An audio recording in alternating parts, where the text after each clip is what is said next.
한 사람이 있습니다. 이 남자분인데요. 4살쯤에 아버지가 돌아가셨다 그래요. 그래서 이제 아버지가 돌아가시니까 가세가 기울어서 집이 굉장히 힘들었다고 합니다. 이제 초등학생이 되었는데 이제 그때 또 열심히 뛰어놀다가 눈에 공을 맞았어요. 그래서 실명이 되었습니다.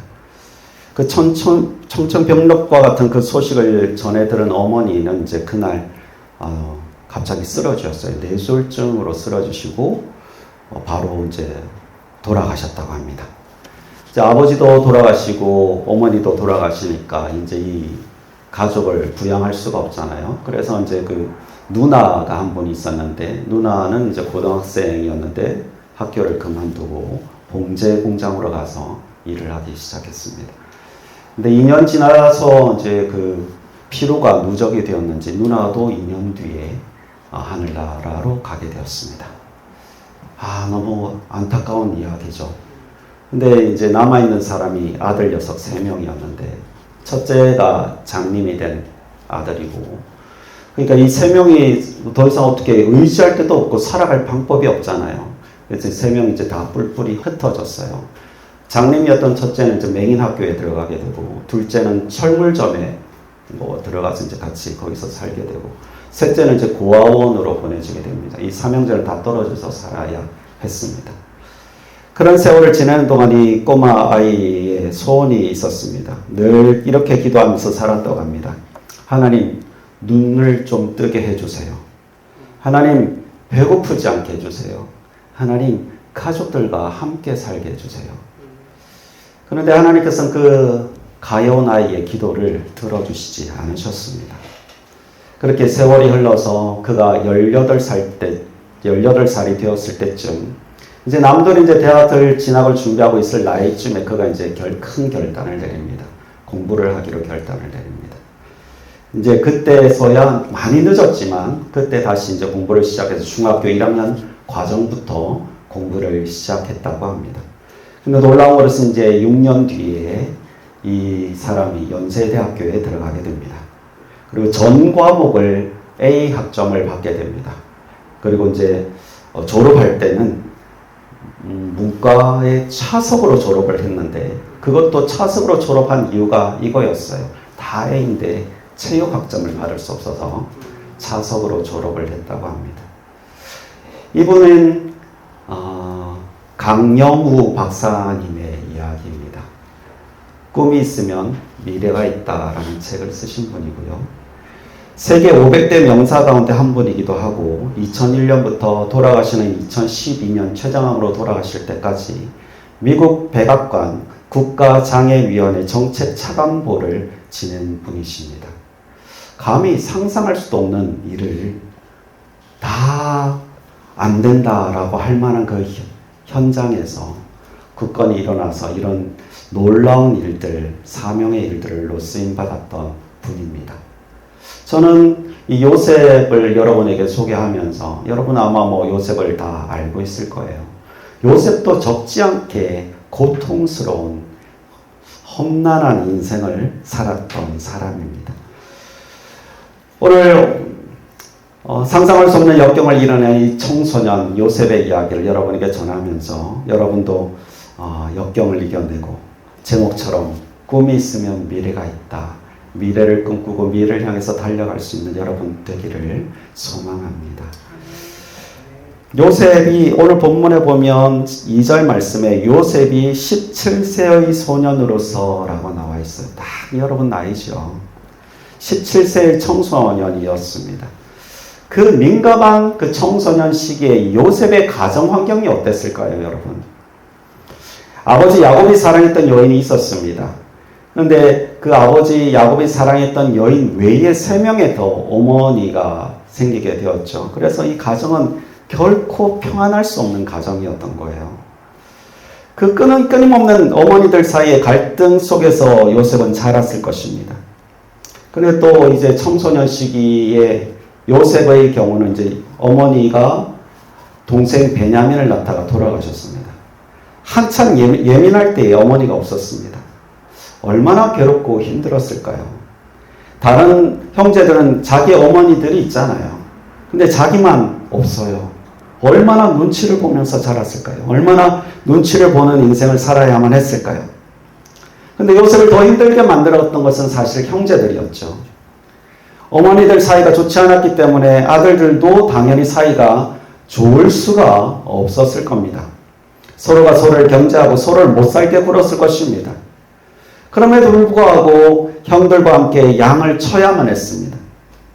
아버지가 없을 때 형들이 또 요셉을 얼마나 괴롭혔을까요? 상상해도 당연하게 여겨질 수 있습니다. 형들과 얼굴을 마주 대하는 것만으로도 요셉에게는 고통이었을 것입니다. 그랬기 때문일까요? 요셉 역시 형들의 미움받을 짓을 합니다.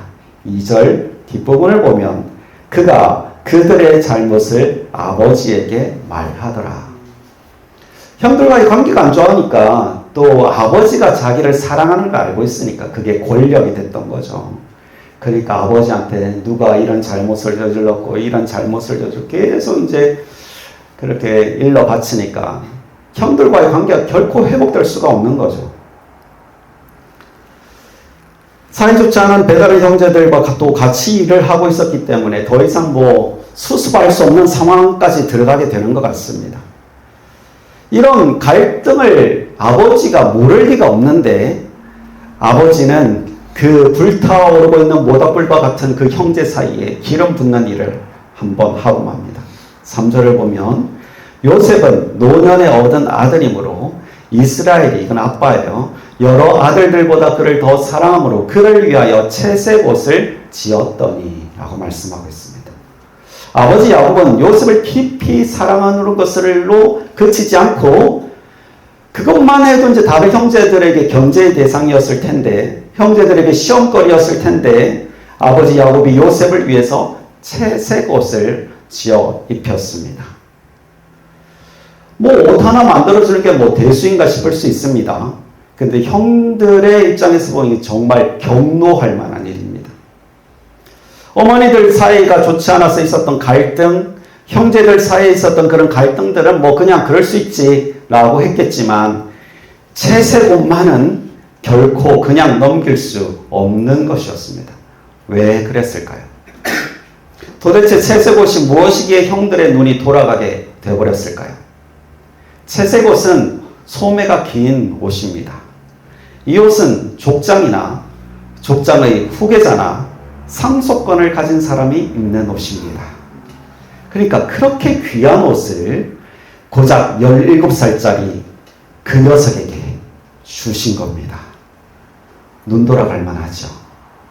현대도 다르지 않습니다. 현대의 그 유사 문제 가지고 얼마나 많은 갈등들, 칼부림이 일어납니까? 대기업들 주식이 갑자기 폭등할 때 형제들 사이에 서로 주식비에 대해서 폭등시키는 경우가 있지 않습니까? 현대에도 많이 일어나는 일이에요. 근데 과거에는 그런 법적인 테두리가 없던 그 과거에는 오죽했을까요? 4절 보시면 그의 형들이 아버지가 형들보다 그를 더 사랑함을 보고 그를 미워하여 그에게 편안하게 말할 수 없었더라. 이제 미워하는 수준이 아니에요. 이제 말도 할 수 없는, 서로 대화도 이제 할 수 없는 상황이에요. 더 심각한, 회복하기가 불가능한 그런 상태가 되어버렸습니다. 그런데 요셉이 사고를 칩니다. 형들의 미움을 더 받을 수밖에 없는 결정적인 사건을 터뜨리고 맙니다. 어느 날 꿈을 꾸었어요. 근데 형들의 곡식단이 자기에게 절을 하는 거죠. 좀 참았으면 좋았을 텐데 요셉이 형들에게 말합니다. 6절 요셉이 그들에게 이르되 청하건대 내가 꾼 꿈을 들으시오.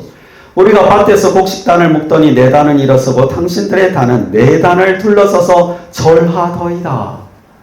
그렇지 않아도 관계가 좋지 않던 차에, 그렇지 않아도 회복이 불가능한 이런 관계에 있는데 요셉이 이런 말을 한 거예요. 당신들이 아무리 나를 무시해도 내가 꿈을 꿔보니까 당신들이 나한테 절하게 돼 있어. 어떤 사람이 굴복을 할까요? 오히려 반발을 하죠. 8절을 보면 그의 형들이 그에게 이르되 네가 참으로 우리의 왕이 되겠느냐 참으로 우리를 다스리게 되겠느냐고 그의 꿈과 그의 말로 말미암아 그를 더욱 미워하니라. 회복할 수 없어요. 더 큰 문제가 또 발생합니다. 요셉이 9절 다시 꿈을 꾸고 그의 형들에게 말하여되 내가 또 꿈을 꾼즉 해와 달과 11별이 내게 절하이더이다 하니라. 이제 형들만 절하는 게 아니에요. 해와 달, 엄마 아빠까지 포함되는 거예요. 이제 엄마 아빠도 나에게 절하게 될 거예요 라고 말한 겁니다. 미움을 받을 짓을 하고 있는 거예요. 끊임없이 갈등을 더 증폭시키는 짓을 하고 있는 겁니다. 이로 말미암아서 이제 요셉이 아버지의 꾸중을 듣게 되고 형들에게는 더 큰 미움을 받게 되었습니다. 이런 집에서 살 수 있을까요? 제가 요셉이라면 어떻게 했을까라고 한번 잠깐 생각을 해보았습니다. 저는 그 집에 있을 수 없을 것 같아요. 나를 미워하는 사람밖에 없잖아. 아버지가 물론 나를 사랑해 주긴 하지만 엄마도 없어요. 나를 미워하는 사람밖에 없어요. 모든 사람이 나를 그런 시선으로 보고 있어요. 살 수가 있을까요? 그 시선 때문에 죽을 맛이었을 것 같아요. 제가 지금 죽을 만큼 미워하는 시선을 받아본 적이 있거든요. 와, 정말 숨쉬기도 힘들어요. 내가 특별히 잘못한 것도 없는데 그분으로 말미암아서 주변의 모든 사람이 나를 그런 시선으로 보기 시작해요. 숨이 막혀요. 숨을 곳도 없어요. 아, 요셉이 그러지 않았을까? 나 같으면 탈출을 했을 것 같아요. 저는 실제로 그럴 때 탈출했거든요. 그래서 지금 사실 어쩜 살아남았는지 모르겠어요. 요셉이 탈출하지 않아요. 어떻게 보면 요셉이 저보다 좀 더 성숙했던 것 같습니다. 비록 자신 앞에 문제가 있었지만 그는 도망치지 않았습니다. 그는 오히려 아버지에게 더 순종하는 모습을 보여줍니다. 우리가 읽지는 않았지만 그 뒷부분에 보면 이제 형들이 세겜으로 가서 양들을 치고 있었거든요. 그 아버지가 이제 양들이 어떻게 지내고 있는지 좀 궁금했던 거예요. 그래서 요셉을 그 형들에게 보내려고 합니다. 그때 요셉이 이렇게 말해요. 13절을 보면 내가 그리하겠나이다 라고 말해요. 여러분 상황을 한번 생각해 보세요. 형들이 나를 죽일 정도로 미워하는 상황이에요. 그런데 철없는 아버지가 나를 그 형들에게 아버지가 없는 그곳에 지금 보낸다는 거예요. 나 같으면 안 갔어요. 근데 요셉이 순종해요. 내가 그리하겠나이다. 형들과 그 심각한 갈등 상황이었지만 양떼들이 잘 있는지 보고하라는 그 아버지의 요청에 요셉은 적극적으로 순종했습니다. 근데 또 요셉이 그 세겜 땅에 갔거든요. 근데 보니까 형들이 거기 없었어요. 저 같으면 돌아왔습니다. 아버지, 세겜에 갔더니 형들이 없어요. 그리고 돌아왔을 거예요. 근데 요셉은 아버지가 뭘 원하는지 알았던 거죠. 양들이 어떻게 있는지 보기를 원했던 아버지의 뜻을 알았기 때문에 형들이 어디로 갔는지 수송을 해서 도단에 있다는 것을 알게 됩니다. 그리고 다시 도단으로 갑니다. 그때 여러분 굉장히 유명한 이야기가 나오죠. 형들이 저 멀리서 오는 요셉을 보며 저기 꿈꾸는 자가 오는도다. 그리고 그 다음 사건을 여러분 아실 겁니다. 요셉을 잡고 팔고 그런 사건들이 이어지게 됩니다. 요셉의 입장에서는 참 감당할 수 없는 일들이었을 겁니다. 하나님, 11개의 단이 저한테 절하는 꿈을 보여주셨잖아요. 하나님, 해와 달과 별들이 나에게 절하는 꿈을 보여주셨잖아요. 근데 막상 현실은 노예입니다. 꿈이 무슨 소용인가 말하지 않았을까요? 근데 요셉은 이후 과정도 설명하게 되겠지만 요셉은 그 자리에서도 믿음의 자리를 지켜냅니다. 요셉을 정확하게 이해하지 못했지만 하나님께서 요셉에게 주신 꿈은 우리는 이렇게 표현하죠. 비전이라고 표현합니다. 여러분, 이 비전이라는 것을 어떤 직업으로 생각하지 않으셨으면 좋겠습니다. 하나님께서 요셉에게 너 나중에 애굽의 총리가 될 것이야 라고 말하지 않으셨어요. 그냥 요셉이 처음에 이해할 때는 형들이 나에게 절하고 해와 달과 별이 나에게 절하니까 나는 존중받는 사람이 되겠구나라고 생각을 하지 않았을까요?